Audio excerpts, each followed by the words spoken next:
Hello everyone, it's Sydney here, and today we're going to be taking a look at some really interesting and obscure redstone facts. Most of these you probably don't know, but some of them you may know. And just in general, they're just using really interesting and weird block mechanics.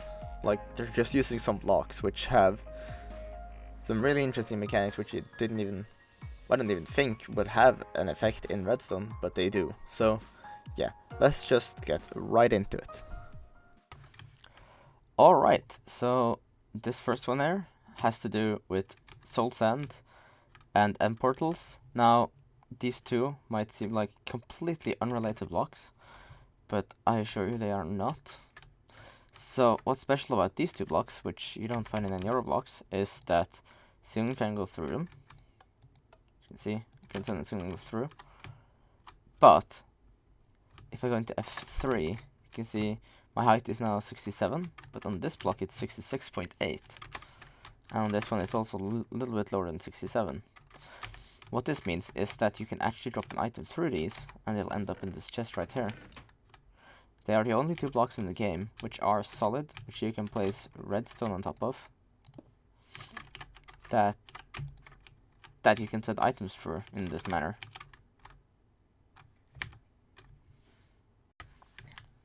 Okay, so the next one here is probably a bit better known because I've explained it before, but I was here. We have this setup where we have a comparator here and an empty furnace right here. So, what do you think will happen when we power this lever? Alright, so it powers these, but doesn't power this one. That's because this furnace is overriding this signal coming from this redstone, so it doesn't power on. But, observe what happens when we power it from here. Wait, what? So, this here, because this is 15 signal strength, actually turns on this. And why is that? Now, you see, we have a comparator over here as well. So if you power this with a 15 signal strength like this, you see it does not power. That's because the furnace overrides it. But the way the comparator checks it checks it from the furnace. Now, on top of the furnace, it's 15. So then this cannot go. But if it's 15 here, and then what does it check for one block away? It checks 14. So it checks for 14 on this block, which means that when this is 15, which is one higher than 14, this will go through. So this is essentially a 15 signal strength detector. And the next one we're looking at is this right here. So in this chest we have an item, so that the comparator will take an output from it. Now if we put a block on top of it, this is what we call a Sod Switch. Now this one is also might be pretty well known, but I'll show it here again. So whenever there happens an update beside the comparator, like this, it will turn the comparator off because it's realizing that, oh, I shouldn't be taking an output from this chest because it's blocked. So it just updates itself, and when the piston goes away, it can get an output again, because then it realizes, oh, I should be taking an output, but then it goes back. So it just creates a little bud switch.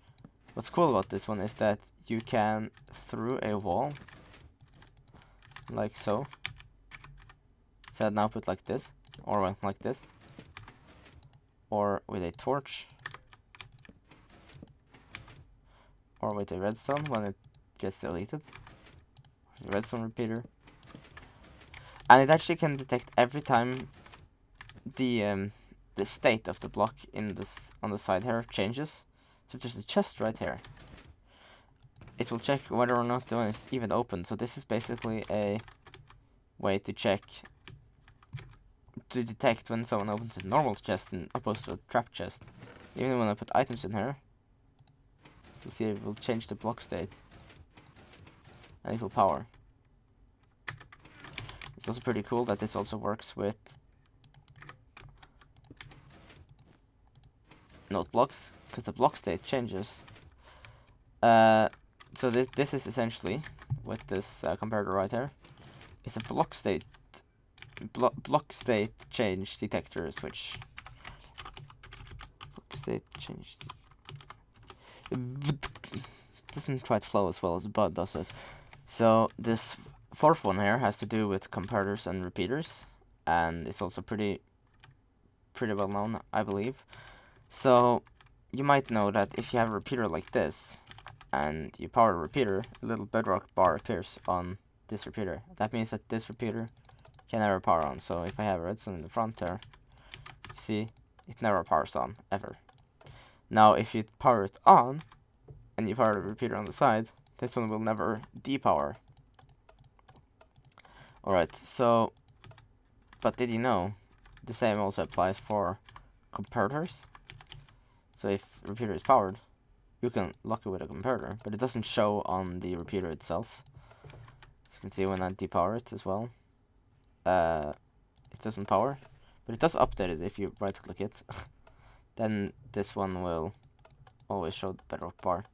Something cool you can do with this is something like this. So if you have a furnace here facing into this, you can power the repeater first, and then power it from the side like so. And the repeater will always be on. Damn rain. And this is really useful in cases where you have wiring which you don't want to go outside this area. So you cannot like place a lever here, so it would be outside the wiring. Because if you want the wall here and have it be seamless on the other side, like let's say this is the edge of your castle wall or whatever, or your house, you don't want anything showing, so you can do this instead in order for you to have a constant power running through into this piston.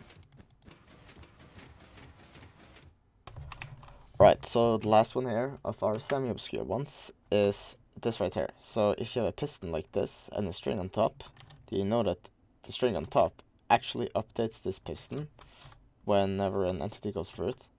Oh, I'm not low enough down. See, it updated the piston, same happens for the off edge. This is because when the string has to check around it if there's a other strings which it has to connect to tripwire, just it has to power the tripwire, you know, when the player goes through it, it will just detect, well, it will just change the state of itself, like, oh, I am being powered, so send the signal further. So this is useful in some cases where you want to make like a trap or whatever. So like if you have, let me just power this so it doesn't push down. Place like a torch right here. Go over the piston. Now you can remove this piston. And now you can get a signal out from below here. So if someone now walks along and steps on this, it will update the piston and power or just below. So you can create traps like this. Pretty cool. Okay, now we're getting into our really obscure ones here. So the first one here is a really funny one. So let's say you have a dropper below here and you want to power this. And like power this signal over here. But you also want to be able to take an output from it, well, right above it, where this hopper is, with a comparator. So how can we do this? You cannot place a furnace behind because there's a piston in the way. But can you place a furnace? I guess you can, and that will get your signal strength up all the way up to 10, but it doesn't reach far enough. As you can see, it doesn't reach all the way over here. And you might be saying, you can just smelt some items to get them into here, right? No, because if you go do that, this hopper will drag items out from the furnace, from this slot. So you can't go higher than 10 ever. So what else can you use? Can you use a hopper? Okay, let's try to put the items. No. So the item will just go through the hopper and down into the dropper. So that doesn't work. But we can use, I guess, maybe jukebox. Right, jukebox. So it takes the signal out, but it doesn't go far enough again. So what on earth can we use then? What's the only thing that we can use now which gives a high enough signal strength but items can't be dragged through? There's one thing in the game which can do that. That's cake. So cake, as you can see, gives 14 signal strength and gives a high enough signal strength. And we can still power our thing below without any problems. What's also pretty cool about the cake is that if you have a wire like this, which is going into a hopper like that, and you don't want it to power like a piston, which is either here or whatever, you also have to use a cake opposed to a furnace or a jukebox, because it's the only one that items will go through, but it's also not solid. So that's pretty cool. Alright, so this next one has to do with fence posts and glass. And you might be thinking, what's the difference between glass and fence in this case? They're both transparent blocks, right? But yeah, I guess you're right that they're both transparent blocks, but you'd be wrong thinking that they're the same case. Alright, take a look at this. Send the vortex pulse into a torch underneath the piston. What will happen up here? Only this one powered and not this one. Is this a bug? No. It's just the way hitboxes work. So let me show over here. So here I also have a fence and a glass. As you well know, if you check in the F3 menu, I'm now on Y level 69. But if I walk up over here, you'll see I'm on 69.5. So I'm a full half block higher up than I am when I'm on all blocks. What this means is that when the sand falls, it falls a tick faster. Did you see that? Look at the repeater. It hits this repeater power on half a tick faster. Whoa. So the reason why this happens is because sand, when it's falling, is an entity, and that will land on the fence post before it does with the glass. So that will make sure that the sand snaps to the block earlier than it does over here, which means that when you give it a vortex pulse, it will actually have time to drop and land on top of the fence, whereas this one will not have time for that. Yay. Unfortunately though, it does not work in 1.9. This is because they changed how entities are handled with, well, how just entities in general are handled. So as you can see, it doesn't power. Why is this? That's because the sand never snaps to the block, which is a bug in my opinion, because this, well, why would it be like this? Doesn't make sense. So you can push it up again, but see, it never ever goes down like that. Pretty stupid. Alright, so this next one here is just way too funny not to put it in here. So I have to credit Siberian Hat, my Sumo Games and Armadillo 28 for finding this. Anyway, so what probably a lot of you know is that if you have two snow blocks like this, you can actually use a dispenser with a pumpkin in it to place the pumpkin on top of there in order to spawn a snow golem like this. Now, did you know that when the dispensers check, they don't actually check only for this, but they also check when they're like this for some reason. So there's two snow blocks here and two snow blocks here, and when we power this, you will see that, poof, suddenly we have two pumpkins in our way. Yay, pumpkins. So it will just think that, oh, I'm gonna create a snowman now, but you're actually tricking the dispenser into thinking that there will be a snowman here, but no, that's not the case. It just places the pumpkin instead. So, pumpkins! Alright, so for our next little trick, we have this right here. So, it has to do with chests and comparators, taking output from it. So there's an item in here. But let's say that you want a signal on top of here. You can't have this because that depowers this. And the signal goes through. Let's say you want whatever case you might have somehow where you don't want to take an output from this chest and you don't want to take an output through here either. Is there any way in the game to do that? The answer is yes, there is a way to do this. So this is the only way in the game where you can have a transparent block which doesn't send an item output through. As you can see, there is an item in here. But if we put the cat on top of here, let's push this guy. Don't push him off. Dang. So I put this guy on top of this chest. You'll notice that we can't take an output from it because we cannot open our chest. But at the same time, we cannot send the signal through because cats are not solid. So this is the only way in the game where you can have a transparent block on top of a chest which blocks the signal. Cool. And for our last trick, we have this. So if you have an armor stand, a cobweb which looks really weird in this texture pack actually.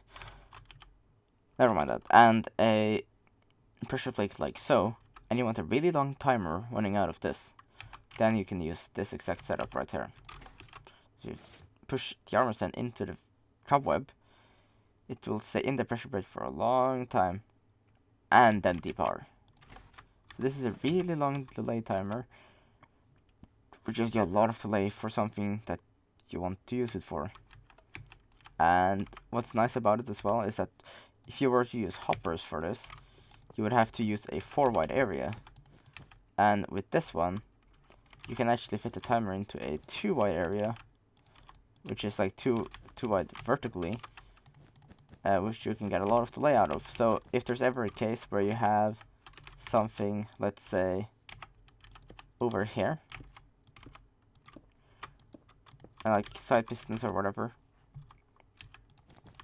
you have to have the delay circuit in this little side area, then this is what you can use.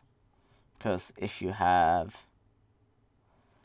a hopper timer, you can't actually have that there because that would be in the way of everything. So yeah, that's pretty nice. Okay, and wait, what? Number 11? There's number 11. Yeah, alright. Okay, this one isn't really a Redstone fact, but I just wanted to announce this, that I have been working on a 6,000 subscriber special for a really long time now. I actually started before I had 6,000 subscribers, because that's what you usually do anyways. But then I was like, okay, this is gonna be an awesome subscriber special, and and I'm probably gonna finish it pretty fast. But I kinda didn't anticipate how long it would actually take, and now I'm where I am right now. So I have actually finished it, and I will be making a video on it pretty soon, as soon as I can anyways. I'm still working on the video, but it will be out in not too long of a time. So yeah, just know I have been working on 6,000 subscriber special, or is it 6,600? I don't even know. I haven't even reached that number yet, but 6,000 subscribers at least.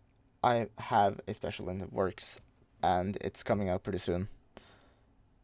And I think it will be pretty awesome anyways. So yeah. Anyways, guys, thanks for watching, and I will see you again in the next video. Bye bye.